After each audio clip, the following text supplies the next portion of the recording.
What's up, guys? It's your boy Stump, and welcome back to another Critical Ops Tips and Tricks video. Today, we're going to be talking about some more advanced movement techniques and how each one is used.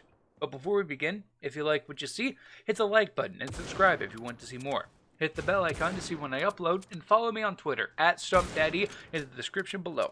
With that out of the way, let's get on with the video. In my previous livestream, I had talked about how map movement involved having basic map knowledge to know how to get to certain points of the map from anywhere. I believe it was livestream 15 if you want to go check that out.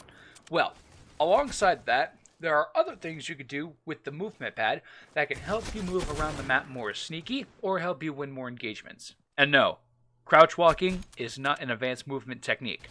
It's more of a I have no idea what the hell I'm doing technique. So let's get into some actual advanced movement techniques. The first advanced movement technique is walking. Yeah, walking. You know, what you do every day because we're too lazy to run. Anyways, walking is essentially the fastest way to get around the map without making any noise. Walking can be used if your team is near a bomb site and you don't want to alert the other team, or you are lurking behind the other team trying to flank them without them noticing. To make your player walk, just ever so slightly move the joystick in any direction. And by ever so slightly, I mean until you reach the edge of the inner circle on the movement pad. But stop! What do you mean by inner circle? Well, I'm glad you asked, dear viewer. If you didn't know already, there are two circles on the movement pad. The outer circle with the arrows and the inner circle. Moving the joystick within the inner circle will allow you to walk, while moving it to the outer circle will make you run. I would much rather walk over crouch walking since you can move faster and you're not sticking out like a sore thumb. And can you imagine the back and knee pain those guys are going through? Man, those poor guys. Anyways, let's move on. The next technique is called strafing. Strafing is when you move side to side to avoid taking enemy fire. Now, if you stand still, you're making yourself an easier target to hit, right? Now, you don't want to make yourself an easier target to hit, so it would be common sense to move out of enemy fire, right? Right?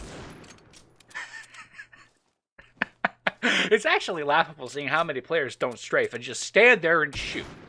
Noobs aside, there are two different ways you can strafe. Stand and strafe, which you would normally use with pistols, snipers, and SMGs, and crouch strafing, which are more for the ARs. Now, you can mix these up by standing back up to move and crouching again to shoot.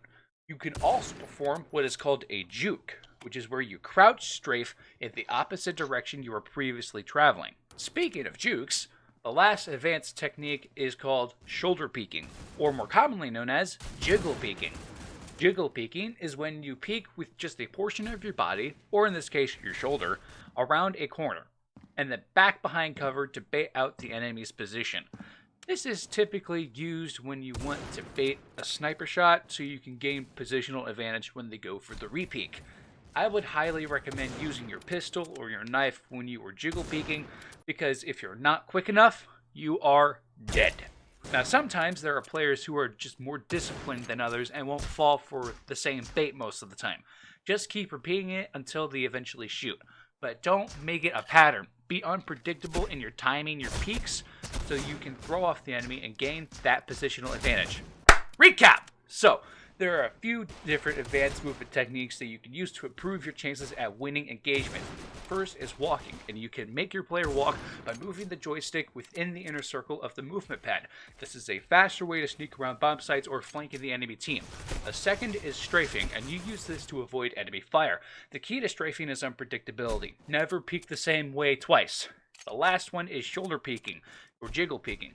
This is where you expose your shoulder or a portion of your body around a corner to bait the enemy's position, or bait a sniper shot.